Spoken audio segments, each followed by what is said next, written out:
ಈಗ ದರ್ಶನ್ ಕೇಸ್ ಆಗಿದ್ಕೆ ಅಪರಾಧಿನೇ, ನಾವೇನು ಸಮರ್ಥನೆ ಮಾಡಕ್ ಹೋಗಲ್ಲ. ಅವ್ನು ಬೀಡಿ ಸೇದಿದ್ಕೆ, ಸಿಗರೇಟ್ ಸೇದಿದ್ಕೆ ನೀವು ಸುಪ್ರೀಂ ಕೋರ್ಟ್ ವರ್ಗೂ ಹೋಗಿ ಬೇಲ್ ಕ್ಯಾನ್ಸಲ್ ಮಾಡಿದ್ರಿ. ಈ ಟೆರರಿಸ್ಟ್ ಬಗ್ಗೆ ನೀವು ಯಾಕೆ ಕ್ರಮ ತೆಗೆದುಕೊಳ್ತಾ ಇಲ್ಲ? ಈಗ ದರ್ಶನ್ ಕೇಸ್ ಆಗಿದ್ಕೆ ಅಪರಾಧಿನೇ, ನಾವೇನು ಸಮರ್ಥನೆ ಮಾಡಕ್ ಹೋಗಲ್ಲ. ಅವ್ನು ಬೀಡಿ ಸೇದಿದ್ಕೆ, ಸಿಗರೇಟ್ ಸೇದಿದ್ಕೆ ನೀವು ಸುಪ್ರೀಂ ಕೋರ್ಟ್ ವರ್ಗೂ ಹೋಗಿ ಬೇಲ್ ಕ್ಯಾನ್ಸಲ್ ಮಾಡಿದ್ರಿ. ಈ ಟೆರರಿಸ್ಟ್ ಬಗ್ಗೆ ನೀವು ಯಾಕೆ ಕ್ರಮ ತೆಗೆದುಕೊಳ್ತಾ ಇಲ್ಲ? ಬಹಳ ಇಂಪಾರ್ಟೆಂಟ್ ಆಗಿ ಕಾನೂನು ಮತ್ತು ಸುವ್ಯವಸ್ಥೆ. ಜೈಲುಗಳಲ್ಲಿ ಈಗ ಡಿಸ್ಟಿಲರಿಗಳು ಓಪನ್ ಆಗ್ತವೆ. ಜೈಲುಗಳಲ್ಲಿ ಡಿಸ್ಟಿಲರಿ ಆರ್ಟಿಕಲ್ಗಳು ಬರ್ತಾ ಇದೆ. ಜೈಲುಗಳಲ್ಲಿ ಮೊಬೈಲ್ ಫೋನ್ಗಳು, ಅದು ಟೆರರಿಸ್ಟ್ಗಳ ಕೈಲಿ ಮೊಬೈಲ್ ಫೋನ್ಗಳು. ದೇಶದ್ರೋಹಿಗಳ ಕೈಲಿ ಮೊಬೈಲ್ ಫೋನು. ಆದ್ರೆ ಏನು ಕ್ರಮ ಇಲ್ಲ. ಮಿನಿಸ್ಟ್ರು ಮೀಟಿಂಗ್ ಕರೀತಾರೆ, ಹೋಮ್ ಮಿನಿಸ್ಟ್ರು, ಇದನ್ನ ಲೀಕ್ ಮಾಡಿದವರು ಯಾರು ಅಂತ ತನಿಖೆ ಮಾಡಕ್ಕೆ ಆದೇಶ ಮಾಡ್ತಾರೆ. ಅವ್ರ ತನಿಖೆ ಯಾವ್ದು ಮಾಡಬೇಕಾಯ್ತು? ಮೊಬೈಲ್ ಹೆಂಗೆ ಆ ಭಯೋತ್ಪಾದನೆ ಕೈಗೆ ಮೊಬೈಲ್ ಹೆಂಗ್ ಸೇರಿತು, ಇಲ್ಲಿ ಡಿಸ್ಟಿಲರಿ ಹೆಂಗ್ ಓಪನ್ ಆಯ್ತು ಅನ್ನೋದು ಚರ್ಚೆ ಮಾಡೋದು ಬಿಟ್ಬಿಟ್ಟು ಯಾರು ಇದನ್ನ ರೆಕಾರ್ಡ್ ಮಾಡಿದ್ರು, ಯಾರು ಇದನ್ನ ಇದು ಮಾಡಿದ್ರು ಅಂತ ಅವ್ರಿಗೆಲ್ಲ ನೋಟಿಸ್ ಕೊಡ್ತಾ ಇದ್ದಾರೆ. ಈಗ ದರ್ಶನ್ ಕೇಸ್ ಆಗಿದ್ಕೆ ಅಪರಾಧಿನೇ, ನಾವೇನು ಸಮರ್ಥನೆ ಮಾಡಕ್ ಹೋಗಲ್ಲ. ಅವ್ನು ಬೀಡಿ ಸೇದಿದ್ಕೆ, ಸಿಗರೇಟ್ ಸೇದಿದ್ಕೆ ನೀವು ಸುಪ್ರೀಂ ಕೋರ್ಟ್ ವರ್ಗೂ ಹೋಗಿ ಬೇಲ್ ಕ್ಯಾನ್ಸಲ್ ಮಾಡಿದ್ರಿ. ಈ ಟೆರರಿಸ್ಟ್ ಬಗ್ಗೆ ನೀವು ಯಾಕೆ ಕ್ರಮ ತೆಗೆದುಕೊಳ್ತಾ ಇಲ್ಲ?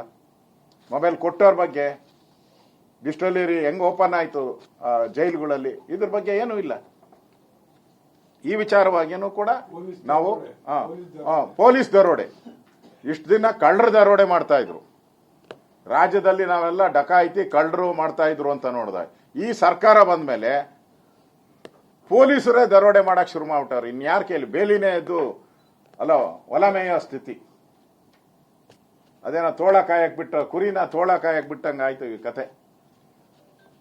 ಪೊಲೀಸರಿಗೆ ಕಳ್ತನ ಸ್ಕೆಚ್ ಹಾಕಿ ಅದು 7 ಕೋಟಿ ಹಾಡಾಗಲೇ, ಅದು ಬೆಂಗಳೂರಂತ ಇಂಟರ್ನ್ಯಾಷನಲ್ ಸಿಟಿ, ಐಟಿ ಬಿಟಿ ಸಿಟಿಯಲ್ಲಿ ಮಾಡಿ ಎಸ್ಕೇಪ್ ಆಗಿ ಹೋಗಿರುವಂಥದ್ದು.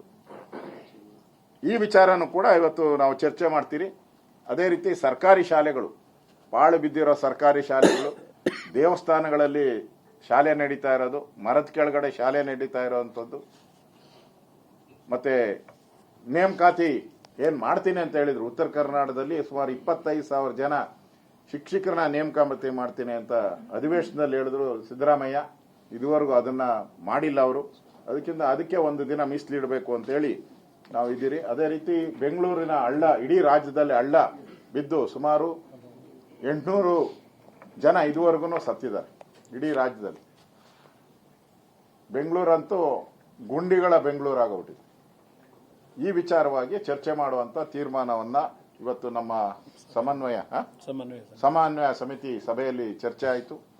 ಅದೇ ರೀತಿ ಮುಂದೆ ಬರ್ತಕ್ಕಂಥ ಚುನಾವಣೆಗಳ ಬಗ್ಗೆ ಒಂದು ಸಮಿತಿ ಮಾಡಬೇಕು ಅನ್ನೋದನ್ನು ಕೂಡ ಆಗಿದೆ. ಕುಮಾರಣ್ಣವರು ಸಮಯ ನೋಡಿಕೊಂಡು ನಮ್ಮ ರಾಜ್ಯದ ಅಧ್ಯಕ್ಷರು ಎಲ್ಲ ಸೇರಿ ಇದಾದ್ಮೇಲೆ, ಅಧಿವೇಶನ ಆದ್ಮೇಲೆ ನಾವೊಂದು ಸಮನ್ವಯ ಸಮಿತಿ ಮಾಡಿ ಮುಂದೆ ಬರುವಂತ ಲೋಕಲ್ ಬಾಡಿ ಎಲೆಕ್ಷನ್ಸ್ ಏನಿದೆ ಅದ್ರ ಬಗ್ಗೆ ಏನು ಚರ್ಚೆಗಳು, ನಿಲುವುಗಳು, ಕೋಪರೇಷನ್